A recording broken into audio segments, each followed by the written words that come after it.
মানুষের মুখে উচ্চারিত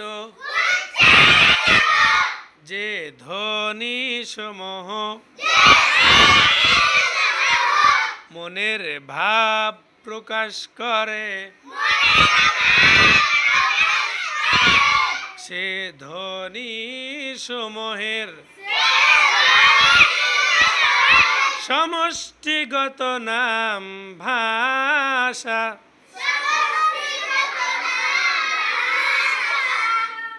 আমাদের ভাষা বাংলা ভাষা। বাংলা ভাষা শিক্ষা করার বিষয়বস্তু চারটি। 1 নম্বরে বাংলা,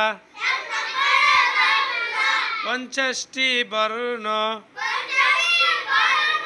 2 নম্বরে 10টি স্বরচিহ্ন, 3 নম্বরে 60টি ফলা, 4 নম্বরে যুক্তাক্ষরগুলি,